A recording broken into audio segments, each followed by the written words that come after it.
So today we're going to be spending most of our time on quantum numbers, and along with that, electron configurations and energy level diagrams. So the way that we're going to start though is by quantum numbers, because this sort of explains how we're going to build up our electron configurations. So there's a good analogy that goes along with this, and it's not a perfect analogy, and my fellow P chemists may not love it a lot, but it works really good as sort of a starting point to explain how this comes to kind of give you an analogy for how this works. So the way that quantum numbers are is you're describing the distribution of electrons. So you're describing where you can find electrons at. The combination of these specifies what the wave function is. It specifies which one of these you're going to be using. Now you can think of this as sort of an address to an electron. It's not a perfect analogy, but it kind of works. So for instance, let's say we're trying to find a person on campus. And first I tell you, go to building number 403. So that gets us to this building. Then I say, it's in building 1100. So now I've narrowed it down and I've said, okay, we're into this room. So first got us to the building, then I got us to the room number. Now I say row F. So now we're 5 rows back. So we've narrowed it down to like 20 of you. Now I say chair 1. So now I'm talking about that person right there. Now I say, are you male or female? That gets me to even more description. So I've sort of narrowed it down all the way, starting from anybody on campus, which is quite a lot of people, down to a room number, so about 400 of you, to a row, 10 of you, a chair, and 1 of you, and then just an added descriptor. So this is kind of how you can think of quantum numbers. And all of these numbers are going to get you to the wave function, at which point we will kind of stop there and not do a lot with it. But that is what gets you there. So now how does this work with actual atoms? So the first quantum number, the principal quantum number, we've already talked about. We've been using this since the beginning of the quarter. This is n. So we've not called it a quantum number, but it is one. Now the next one, we've just sort of recently introduced and not talked about a lot. So remember back to when I said we have these orbitals, we have S's and P's and D's, and I said that, okay, well, I named them S, P, and D. Well, these also have numbers associated with them. The S's are 0, the P's are 1, the D's are 2. And so that's what we have right here. Now notice for the n equals 1 level, you're only allowed to have L equals 0. And for the n equals 2 level, you're only allowed to have L equals 0 and L is equal to 1. 3, L is equal to 0, 1, and 2. So that's L. Now the next one that we're going to have is M sub L. Now what M sub L does is it gets us to, right here, if I just say n equals 2, and P is equal, and L is equal to 1, so we're in the P orbitals. Now I still have 3 of these. I'm still looking at 3 different P orbitals. And so how do we decide which one it is? Well, that's going to be what our M sub L does. It gets us to which axes we're on, which orbital we're on.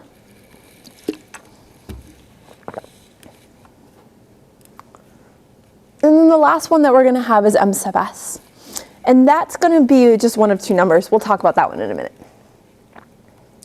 So let's go through each one of these in detail first. So first of all, principal quantum number. This is the one that we already know about, that we've already been talking about. This one's n. This gets us to the energy shell. It's going to be an integer, any positive integer, 1, 2, 3. 0 isn't a positive integer in this case. So we saw this in the Bohr model as the energy levels. So this one we already have sort of a feel for. We know what's allowed. We talked about energy levels up to like 5. Technically, they can be as high as we want. Now comes the one that we haven't really spent a lot of time on, the angular momentum quantum number. So this is the L that I've been talking about. And make sure you write this in script as an L so that you know it's an L. Once again, computer font gets us. This distinguishes the shape. So that's what I was talking about when I pointed to the picture that we had. And I said it distinguishes whether it's an S orbital, a P orbital, or a D orbital.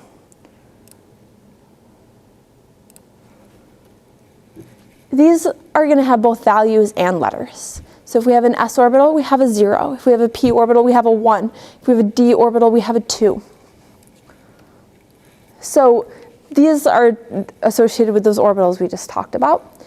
Now there's rules for these. For n, we had a rule too. It was just kind of simple, so we didn't spend a lot of time focusing on it. It was any positive number. Anything from from 1 up till whatever. Now for L is dependent on n. So if we say that n is equal to 1, L is allowed to equal n minus that. So L is allowed to equal 0. If we say that n is equal to 4, L is allowed to equal 3, 2, and 1. If we say n is equal to 6, L is allowed to equal 5, 4, 3, 2, 1. So anytime that you have an n, L is allowed to go from 0 all the way up until n minus 1. So we're going to kind of start building a table here, and we're going to just add to it with each one we go through. So for each n, we have these L's associated with them. Now remember that since these L's have have orbitals associated with them, letters associated with them, this also, you could say, n equals 1 is only allowed to have an s orbital. N equals 2 is only allowed to have an s and a p orbital. N equals 3, s, p, and d orbitals. N equals 4, s, p, d, and f orbitals. So for the fourth energy shell, if this is a way I could ask a question, we could say, well, what orbitals are present? Well, s equals 0, p is the L equals 1, d is L equals 2, and f is L equals 3.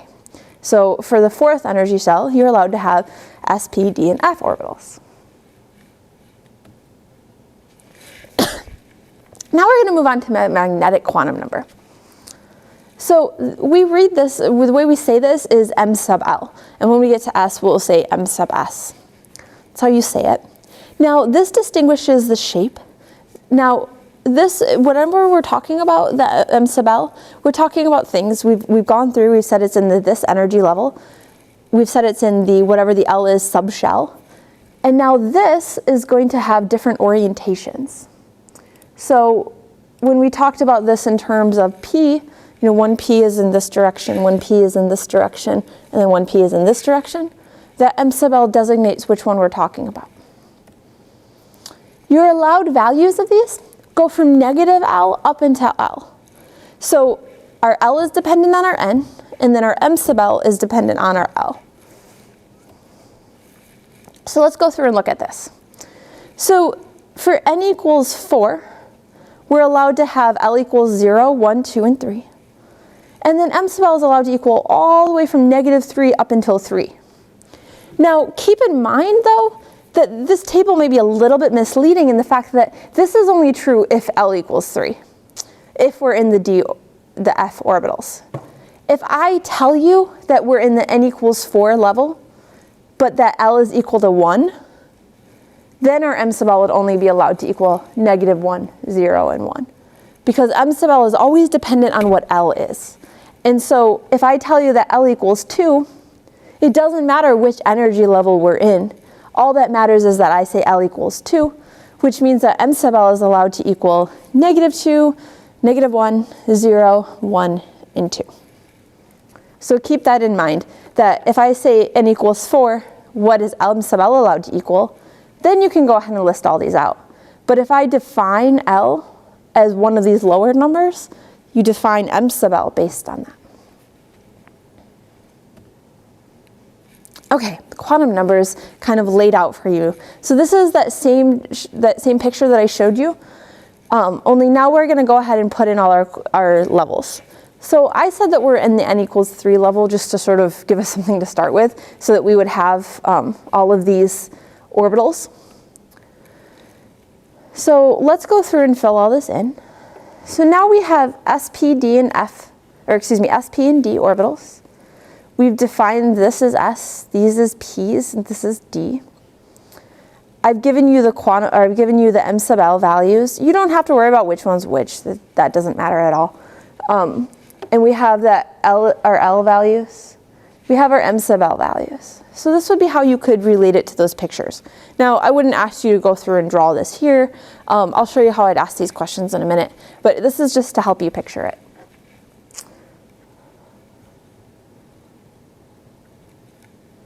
So now you can go back and look at those Hamiltonians again if you really want, and spend some time seeing how those work. Okay, now there's one more quantum number we haven't talked about, and that is the m sub s. So you're going to say this m sub s, that's what I mean here is how it's read. What this decides is the spin axis. So you can think of electrons as having a spin, and a lot of times we'll call these spin up or spin down. And you're allowed two values, and this is plus s or plus 1/2 or minus 1/2. You're not allowed any other value except for that. So now what comes out of that is, think about it and tell me how many electrons are allowed in each individual orbital. So our energy level got us to which energy shell we're in. Our N. Our L got us to what orbital we're in. Or excuse me, what subshell we're in. Our m sub L got us to what orbital we're in. And now within one orbital, we're only allowed to have values of plus 1/2 or minus 1/2.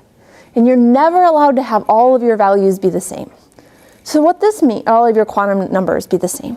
So this means that you're only allowed 2 electrons in each orbital, because one can be spin up, one can be spin down. They can't both be spin up, they can't both be spin down, and you can't cram like 4 of them in there and have half of them spin up, half of them spin down. You have to only have one of each, and within any given atom, they can only have one set of quantum numbers per electron. Okay, now let's go through, and I'm going to give you a set of quantum numbers, and you're going to tell me whether it's allowed or not, and why. So the first one. I'll give you a second to look at it. So we have n equals 1. That's allowed. That's not a problem. Now we have L equals 1.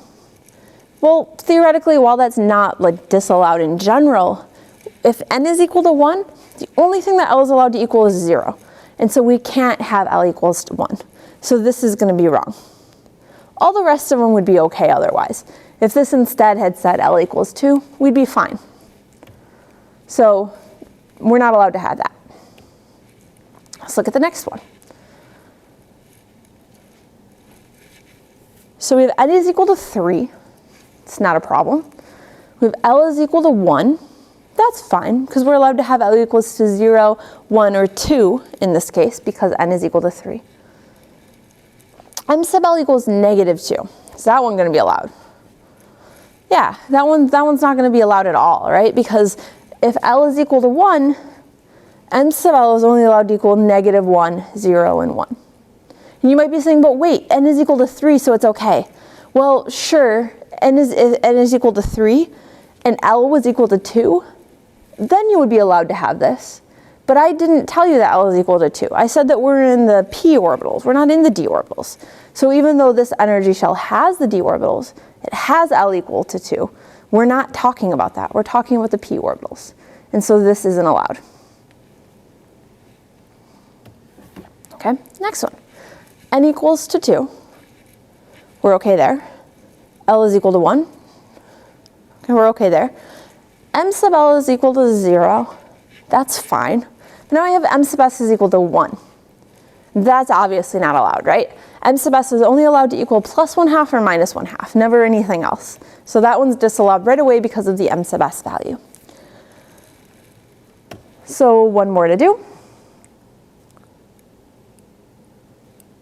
So we have n is equal to 3. So we're okay there. L is equal to 2, which means we're in the D shell or subshell, so we're okay there.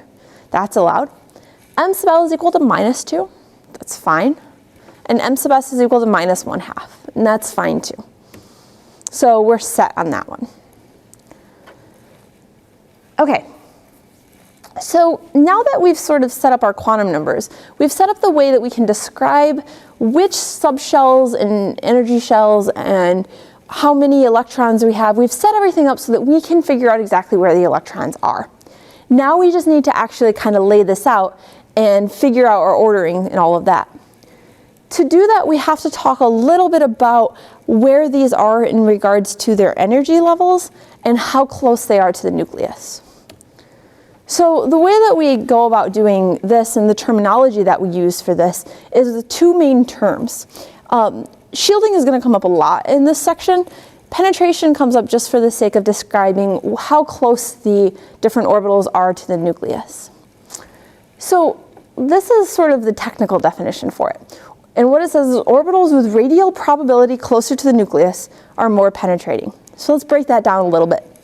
Orbitals with radial probability. What is radial probability? Well, that says what distance away is the electrons most likely to be. Are the electrons most likely to be here with a small radial probability or here, the larger radial probability? So all this means is that orbitals that have a probability of being closer to the nucleus are closer to the nucleus. Not so bad when it's broken down like that. The terminology for it is just that.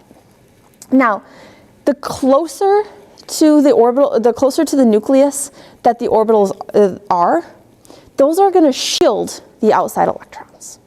So there's a way of thinking about this that kind of works. Now, we're dealing with magnets, right? So let's say we take a nucleus, or we take a positive magnet of some sort, and we put it down, and we put a bunch of paper clips around it. And those paper clips are going to stick to the magnet, right? Now we put another layer of paper clips around. And those are probably going to stick too, because magnets are strong and it can, go through the paper clips. And then we put another layer of paper clips.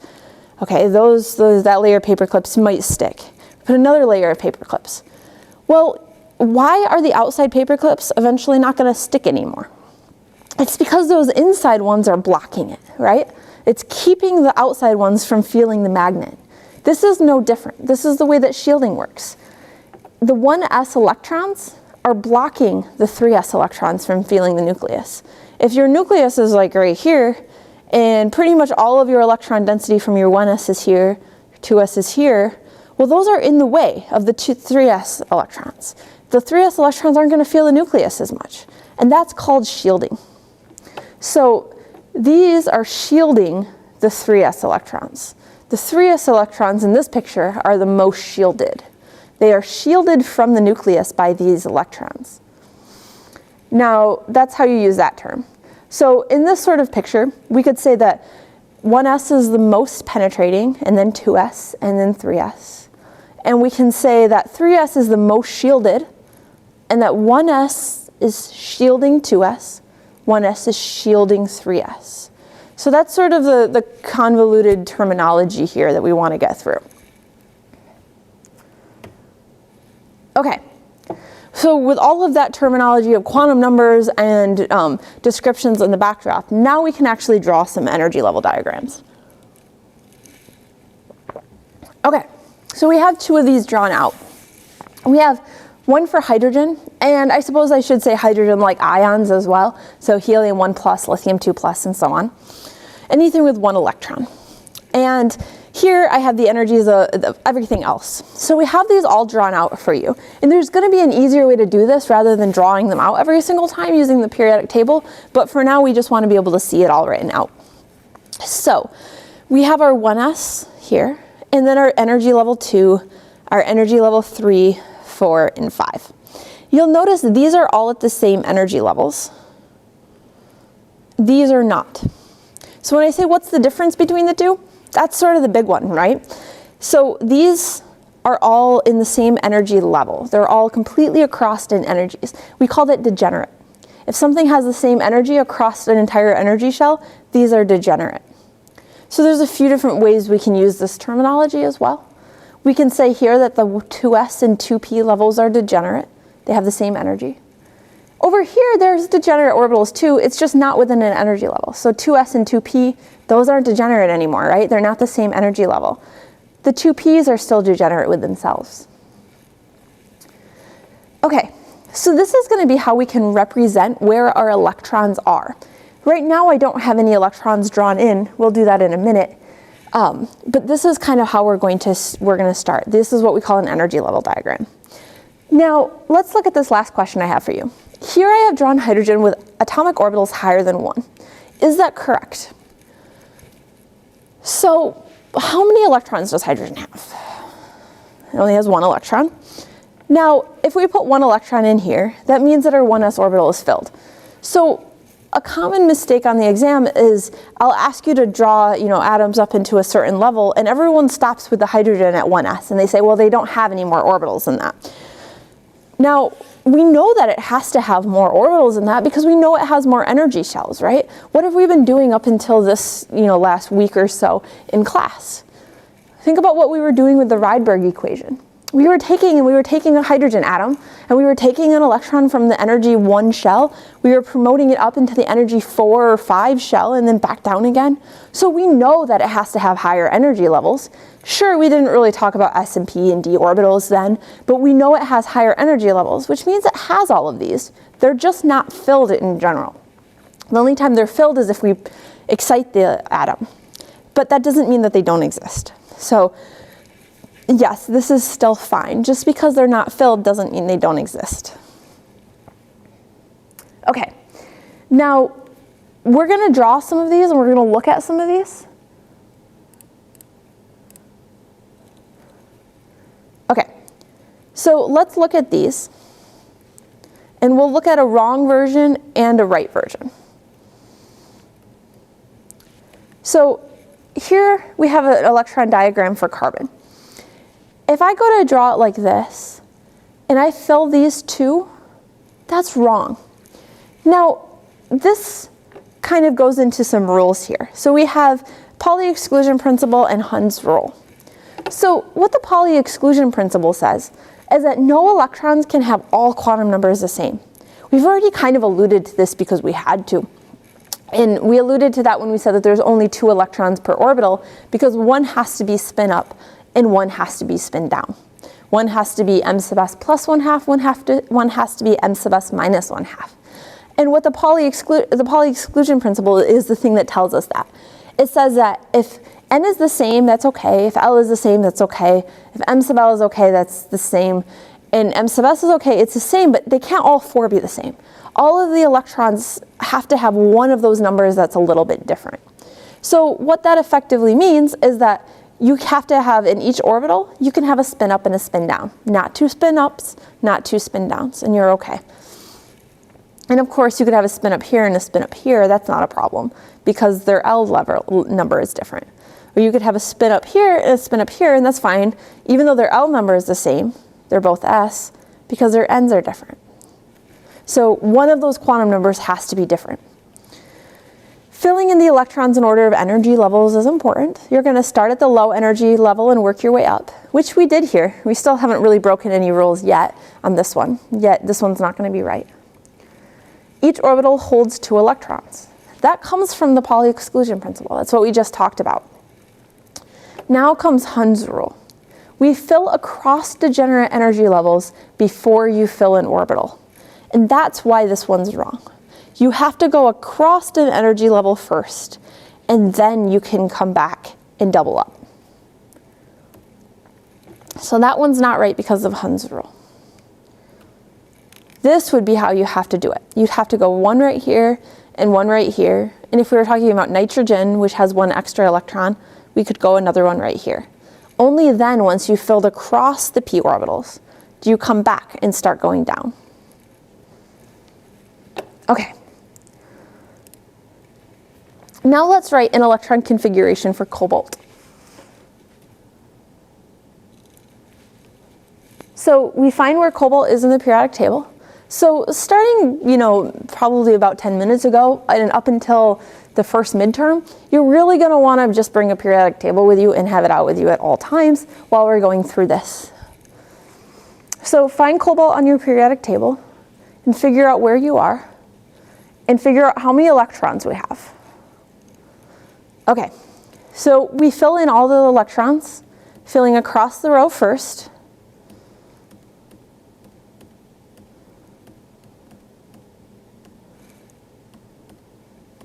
And we just keep filling until they're all gone.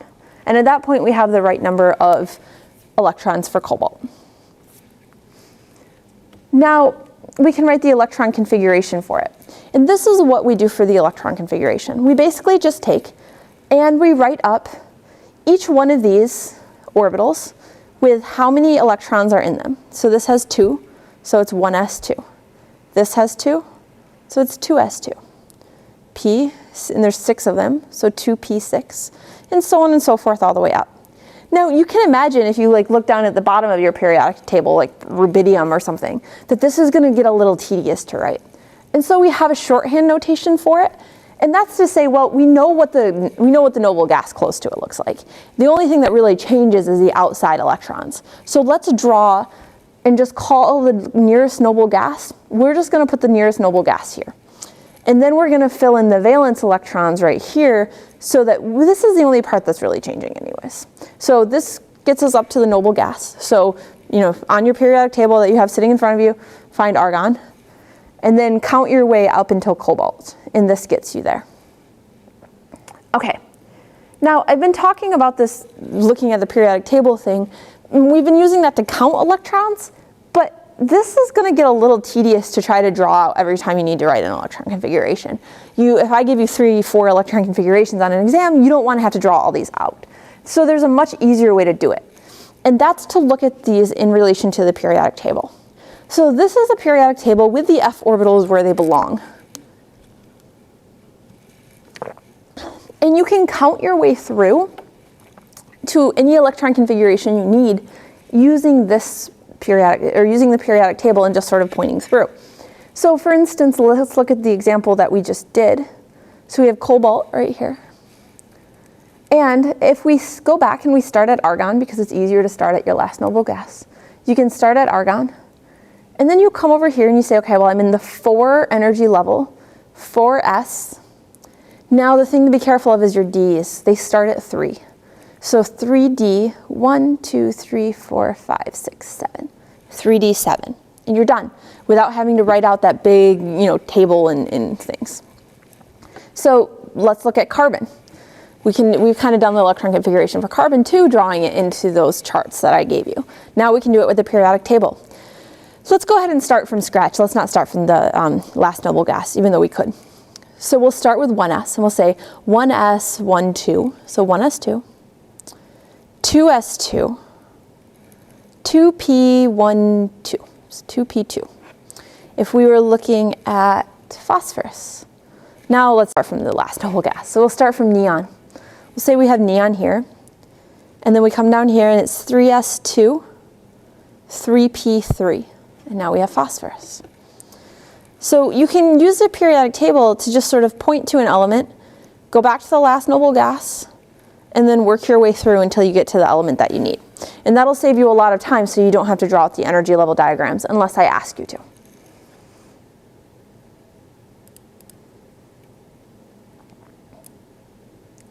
Okay, so a few more definitions for you.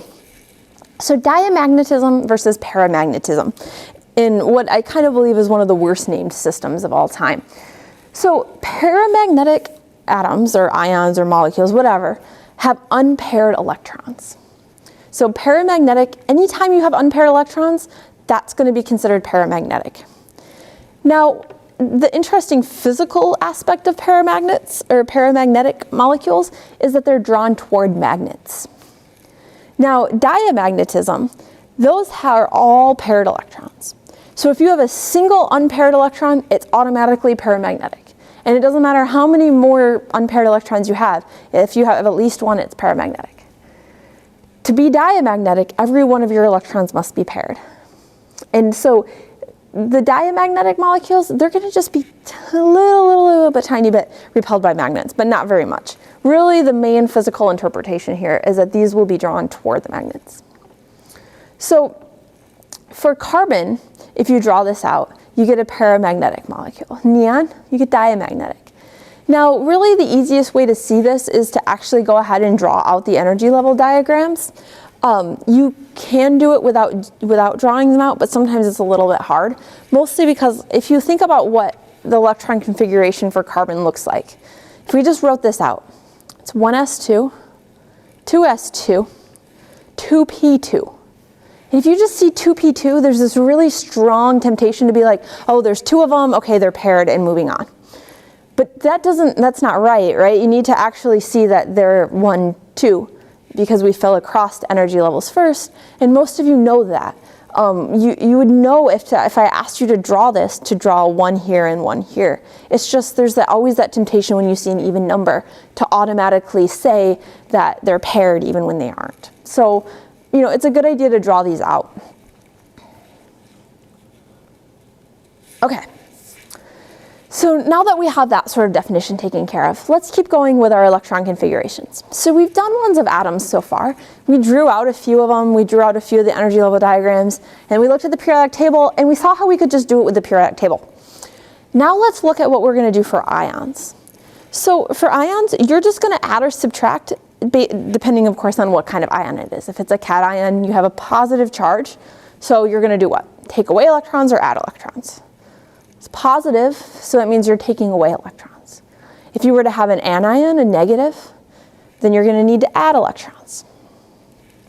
Okay, so let's start with calcium. So if we draw out the electron energy diagram of calcium, this is what we get, which gives us an electron configuration of this. So make sure that you can kind of do that on your own too. Now, if we want to turn this calcium from a neutral calcium, which we have here, into a calcium 2+, what do we need to do? We need to take away 2 electrons. So you're going to want to take them away in the opposite order that you add them, right? You always add low to high. You take away from the high ones and on your way down. You always are going to take away from the outside shell, which makes sense. If you're going to try to steal an electron and you have all these electrons around, you're going to pick one off from the outside or one from the middle. You're obviously going to pick one from the outside. So you take from this 4s. So you take away the 4s electrons, and you're left with this, which gives you this electron configuration.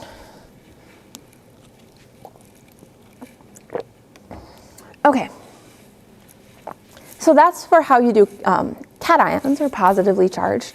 Let's do an anion now.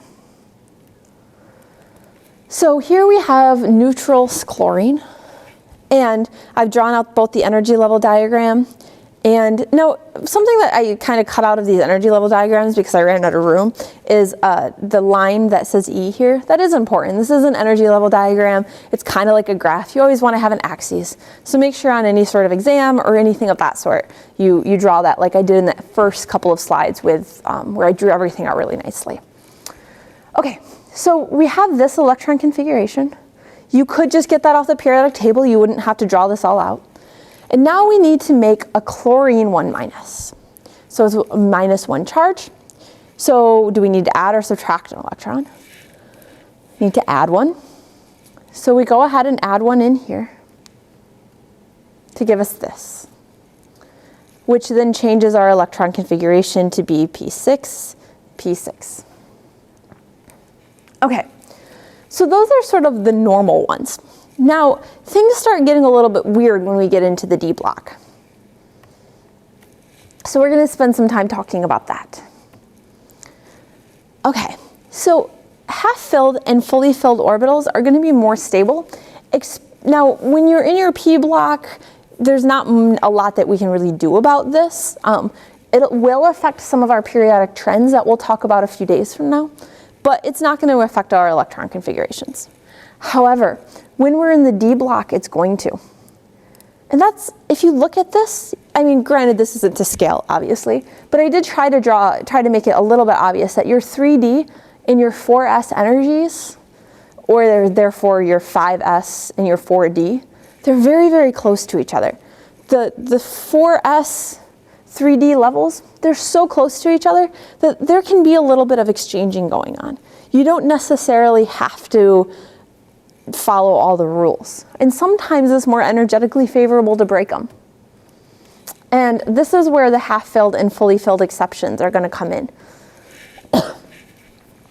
So when your valence D orbitals have electrons and you need to make a positive ion, don't take from your D orbitals. You're going to always take from your S orbitals. So this actually isn't, this is really more just a rule than an exception.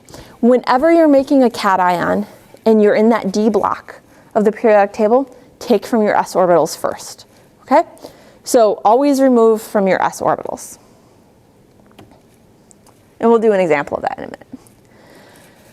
Now, F is going to have a ton of exceptions, the F block. If you're bored and you want to look at them, The book has a list of all of them, as well as Wikipedia lists all of them out for you too, that you can go kind of look. Don't worry about those. If I ask you about the F block, I'll pick one that follows the rules. So I kind of already spoiled this question for you. Why can we be so fluid with our exchange of electrons from the S and D orbitals? Once again, it's because they're so close. They're so close with their energy levels that even though D is higher, you're going to take from the S block.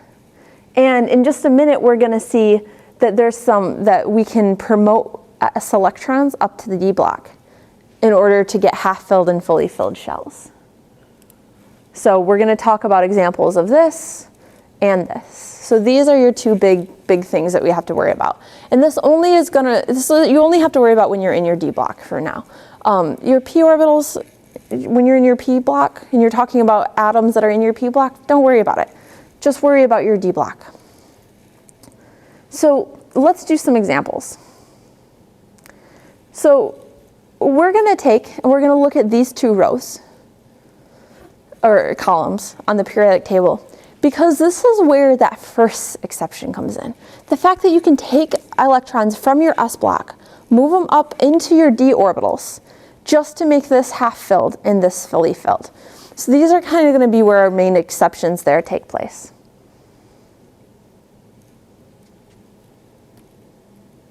Okay.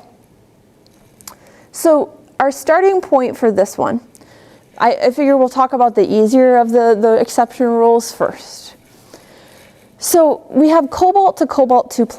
So we've already drawn out the one for cobalt. We did this in an earlier slide. So we have this drawn out, we have this drawn out, and we need to take 2 electrons away. So where are we going to take them from? We take them from our S block first, okay? And so we get this. So this is sort of our rule here on you take from the S block first. And again, rather than being an exception, it's really more of a rule. So just make sure you always do that. And we'll sort of leave that one where it is. If you're in the D block and you have to remove electrons to make an ion, take away from the S block first. Now, let's go on to the harder exception, this half-filled, fully filled subshell issue. So let's take neutral chromium. So neutral chromium on its own looks a little weird or a little different from normal. And then when we go to take our one away, we'll do the same thing that we just did. So first of all, we need to figure out what neutral chromium looks like. So if I were to just ask you to draw it based on the periodic table, this is probably what you would draw. But this isn't right. The reason is because this we can make half-filled. We can make half-filled by moving this up, and then it'll be more stable. So let's do that. So we move that up. And so this is what neutral chromium actually looks like. If you were to draw this, you'd be wrong. This would be wrong on an exam. This is what you would have to draw. So neutral chromium looks like this. And if you look at your periodic table, it follows down the column too. Now, let's say I also say I want to know what 1+, chromium 1+ looks like. So this is where we have to take from here. And so we take that one away, and that gives us chromium 1+. And this is why chromium likes to form a 1+ ion, because its neutral compound, or its neutral electron configuration, looks like this. And so this is kind of at a relatively stable point. And yet you have this one electron here that's off on its own, and that's not overly stable. And so by taking it away, you've made the molecule closer to an ideal gas configuration. Okay. So now, let's do copper. Okay, so if we look at copper and I tell you, draw out the electron configuration using the periodic table like we normally do, this is probably what you would come up with. Now, in the same way that half-filled subshells are relatively stable, so are fully filled subshells. And getting this D to be fully filled adds a lot of stability. So, if we take one of those electrons and we move it up, this is what neutral copper will look like. So if I ask you for the electron configuration of neutral copper, this is what I would expect you to draw. This is what gives you your points. This is not correct. You have to promote the 1 electron up. So now given that, why would copper want to form a +1 electron, or a +1 ion? Well, we have 1 electron here off on its own. That's not very stable. And so it can just remove that, making it a little bit closer to an ideal gas, or a noble gas configuration. Okay, so now, using the logic that we've just done, so we've already worked out copper and cobalt, or excuse me, chromium. Now let's go through and think about why are these going to always form +1 ions? Well, this whole row, or column, and this whole column, they follow this same sort of electron configuration pattern, where you have either an almost half filled, it's just missing 1, or an almost fully filled, it's just missing 1 pattern. So you promote, in all cases, 1 electron up. And in all cases, you're left with this system where you only have 1 electron in the outside shell. So just take it away, and it gives you a +1 ion. So a good going home and working some things out exercise would be to go through and write the electron configurations of all of these, in both the neutral form and in the ionic form. And prove to yourself, in each case, that you're going to have a system very similar to this, where you need to remove this electron. But it would be good practice to go write them all. Okay, so now that we have electron configurations, and we know how to write electron configurations, we can go on to something, we can start moving on to more bulk properties. What do molecules look like is what our eventual goal is, and how do they act? The sort of stepping stone that we have to get through here is, what sort of properties do atoms in general have? And the easiest way to look at these is to look at the periodic table on a whole. Because it's hard to go through and say, okay, what does each atom in particular have? That's a lot of numbers and a lot of memorization, and it's not a lot of use. It's not useful. But if we can look at the periodic table as a whole, and we can go through and we can see, well, what sort of trends can we see? Can we see what happens to the radius or the size? Can we see what happens if we have an atom as opposed to an ion, how that affects the size?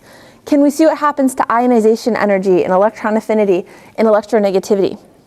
Can we see all of that? And can we see all of that just by looking at the periodic table? And what we're going to see is, in a lot of cases, we can. There are some exceptions and some times where it doesn't really work, but on the whole, we can, and that works out really nice for us.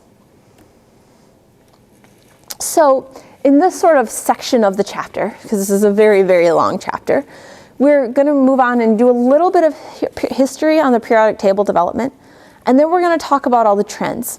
And you're going to be expected to be able to compare and predict the ordering. If I give you a bunch of atoms, you'll need to be able to tell me the ordering for all of these by the time we're done. You'll notice I have electronegativity in here. That's not in your book covered until chapter 2. And that's because you need to know a little bit about bonding to be able to do it. But you also need to know a little bit about bonding to be in this class. So we're going to talk about electronegativity here because I think it fits in a little bit better.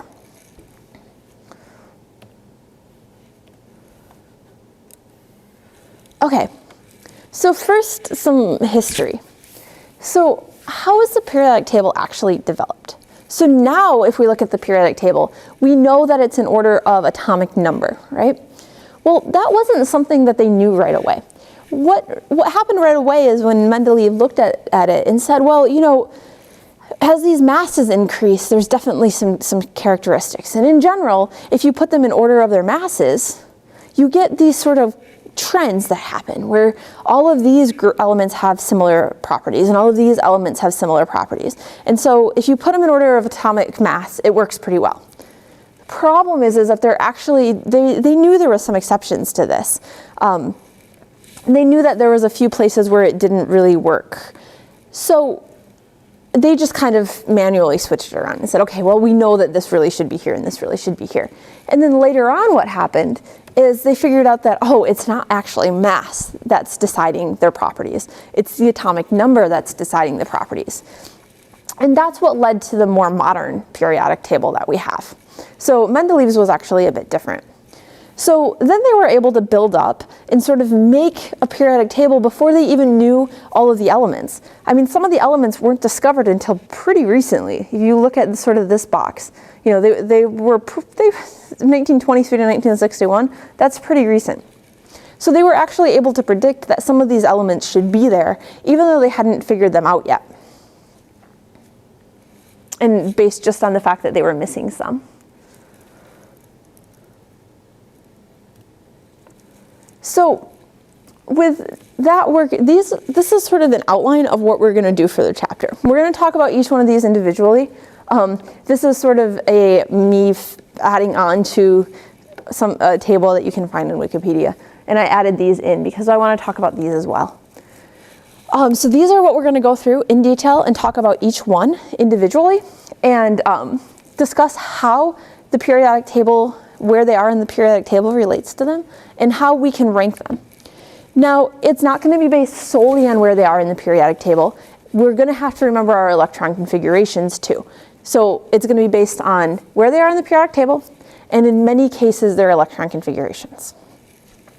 So before we talk about any of the other ones, we need to talk about effective nuclear charge. And the reason for that is that this is the reason behind almost all the other trends, at least side to side. So effective nuclear charge increases from left to right. So again, pulling out your periodic table, keeping it handy. If you go from left to right on the periodic table, it gets bigger. We're not really going to discuss the vertical trend. So what this actually is it's the amount of charge that an electron feels. So you can think of that as you have this magnet in the center and you have the electrons going around. It's the amount of charge that the electron going around feels from the nucleus. And this changes based on where you are left to right on the periodic table. Now, the reason why this happens it increases left to right, and why we're not going to talk about it going down the periodic table is the way that shielding works. So remember we had that slide on what shielding was, and I talked about it as you have this magnet and you put a bunch of paper clips around it, and you put a bunch more paper clips around it, and eventually the paper clips won't stick anymore. And that's because all of the paper clips that are already on it are shielding the outside ones from feeling the pull of the magnet. This is similar, although now the paper clips are repelling each other too, so it's even a little bit more pronounced. But as you go down the periodic table, what happens is that you have this electrons, and those outside electrons are farther away, and the inside electrons are blocking them from feeling the nucleus. So each layer has its own effective nuclear charge. So that's going down the periodic table. Now as we go across the periodic table, something different happens. Now you're adding a proton to the nucleus each time you step across the periodic table. And you're adding an electron too, but you're not adding another energy shell. You're not adding any shielding. So all you're really doing here is you're making the magnet stronger.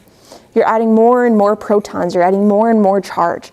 And so as you add each electron, as long as you don't add another energy shell, it's not further away, it's not more shielded, and so you just have a stronger magnet. And so the amount of pull that the electrons feel is stronger. And that's what effective nuclear charge is. And that's what all the other trends that we're going to talk about is based on.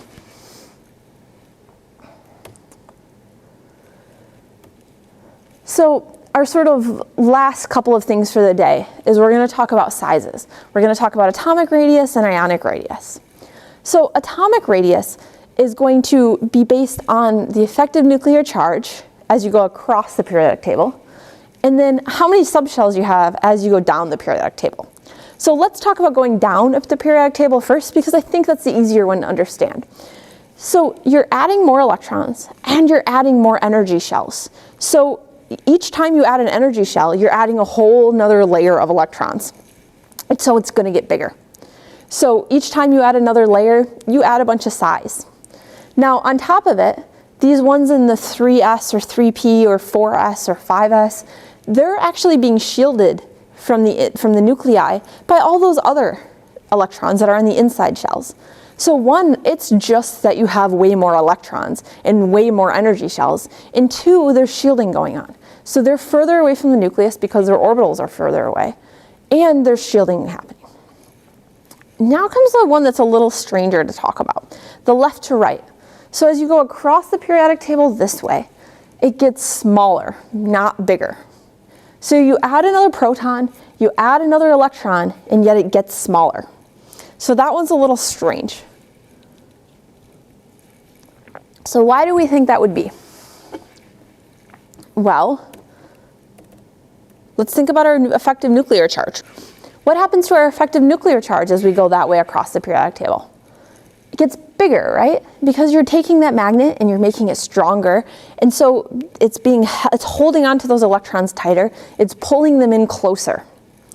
And all of our size from an atom is made up of the electrons. So if the electrons are being pulled into the nucleus with more force and being held tighter to the nucleus, it's going to get smaller because they're being held closer. So even though you're adding an electron, you're not adding another energy shell. So it's not like you're adding one to the outside. And your effective nuclear charge is increasing, and so it's pulling those electrons in. And if any of you have checked out my exams, I always ask for any of these why. So make sure you know the reasons, not just the trend. Don't go to that first slide and say, I'm just going to memorize this and be done with it. Know the reasons.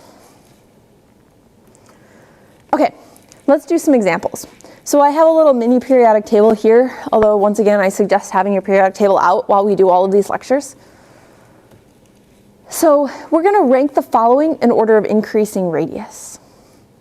So I have lithium, carbon, and fluorine. So we have lithium, carbon, and fluorine. So we're going across the periodic table. Now, the smallest one is going to be on this side of the periodic table, the biggest one on this side. So it's got to be fluorine, carbon, and then lithium. Okay, now let's see if you can do this one. See if you can beat me to it. We have lithium, potassium, and rubidium. So our smallest is going to be near the top of the periodic table or the bottom of the periodic table? Yeah, the bottom. So we have lithium, and then potassium, and then rubidium. Now a tricky one. So we have barium, we have selenium here, and we have fluorine. You may say, well, it's at a diagonal. How do I know what to do? Well, your smallest one is going to be near the top. So that says that it's going to be fluorine. And your smallest one going this direction should be the one over here. And so that says it's going to be fluorine too. So according to all of the rules, it's going to be fluorine. And then our next one is going to be selenium because that's the furthest up and the furthest to the right. And then barium. So that's something I could ask you. Sure, it's at a diagonal, but I can ask you that. It's fair game for an exam. Okay, now let's look at this one. Beryllium, aluminum, or germanium. Now, this comes up a lot in a couple of weeks when everyone's studying for their exams. So how do I know if it's going on this diagonal? In all honesty, you really don't. And the reason is that it's going to be really, really close. So what happens here is that as you go down the periodic table, it's getting bigger, right? So germanium, according to going down the periodic table rules, germanium should be your biggest and beryllium should be your smallest. According to going across the periodic table, germanium should be your smallest and beryllium should be your biggest. So which one wins? Going across the periodic table or going down the periodic table? In reality, they sort of cancel each other out. So they end up being very similar. And they end up having very similar sizes. And we're going to talk about this near the end of this chapter, and this actually gives rise to a whole new trend called the diagonal trend, where things going along this diagonal that crosses, that switches the boundary, it's the opposite diagonal, they have very similar properties. So this isn't something that I'd ask you to do, because in reality, they're close, and you'd have to look them up to see what the differences are going to be. However, this diagonal, such as barium, selenium, and fluorine, that's fair game because it both follows the trend. Fluorine should be the smallest both according to the vertical and the horizontal trend. Barium should be the biggest both according to the vertical and the horizontal trend. Okay, now our last thing size-wise, ionic radius. So cations, they're always going to be smaller than their neutral components. The more positive, the smaller they are. So copper would be smaller than, or copper 2 plus is going to be smaller than copper 1 plus. That's going to be smaller than neutral copper. Anions are always going to be bigger. So S2 minus is going to be larger than Cl minus. They both have the same number of electrons. If you look at them on the periodic table and you count electrons, they're going to have the same number, yet sulfur is going to be bigger. Higher effective nuclear charge, this is the reasoning. So this little blip is the reasoning behind the rest of it. Think about what happens when you add or remove an electron. So let's first talk about this. Let's take away an electron. What's going to happen? Well, the copper is going to be pulling the electrons closer, right? Because now, instead of having a 1-to-1 ratio, we have an extra proton per electron. Or excuse me, an extra proton for all the electrons. So instead of being 1-to-1, now we have more positive charge, which means that it's going to pull the electrons a little bit closer to itself, and it's going to make it smaller. Now if we take away another one, so we have copper 2 plus instead of copper 1 plus, now there's even more positive charge per negative charge, and pulls it in just a little bit closer. If we look at the negative ions, the exact opposite happens. We have this positive, or we have this extra amount of negative being added to it. So, you know, the nucleus now has extra electrons it has to try to hold on to, and it can't hold on to them as well. And it has another electron that it's trying to add on that it can't hold on to as well. And so the more negative charge you have, the less effective nuclear charge there is, because it's being split over more electrons. So let's say we take these 5 different electrons, or these 5 different atoms, and I say, let's try to figure out what they are. So let's look and try to figure out which ones would be the copper ions and which one would be the O2 minus atom. We're filming for the moment, so if you could please leave. I'm sorry? We're filming here, so we have the room till 11. Okay, no problem. We'll leave. Sorry about that. So we have 2 O2 minus, we have 2 oxygens. So let's say we look and we say, well, which one of these electrons would be O minus and O2 minus? And which one of these atoms would be copper, copper 1 plus, and copper 2 plus? So if we were to line all these up, we could look at these. And we could see, well, the biggest one would be O2 minus, and then O minus, and then copper 1 plus, and then copper 2 plus. Okay, let's do an example now where we have to rank all of these. Draw an arrow from the smallest to largest species in the following isoelectronic series. So now I've introduced a new word for us too, isoelectronic. So I have all of these listed now. Let's figure out what isoelectronic means. So we have iso. What does iso mean? Think to your biology classes. You've maybe heard isotonic. That comes up a lot. Iso means same. Or isosceles, if you think geometry. That's your isosceles triangles, right? So iso is same. And then electronic, well, now we're talking about electrons. So we have same electrons. So if you look at these and you count how many electrons each of these have, they all have the same number of electrons. So that's what isoelectronic means. And so we draw the arrow this way. Because all of these have the exact same number of electrons, yet sulfur 2 minus is going to have a lot more electrons per proton, right? Because now this has a 2 minus. There's not as many protons in this to hold on to the number of electrons. Meanwhile here, you have a lot more protons to hang on to all of those electrons, which is why you have a positive charge here. So it's got to be down this way. So next class, we'll go through and we'll do a bunch of examples with this, and we'll rank some ions, and we'll figure out, we'll do some more matching ions to their pictures and things of this sort. And we'll talk about pretty much the rest of the periodic trends. But we'll end here for today.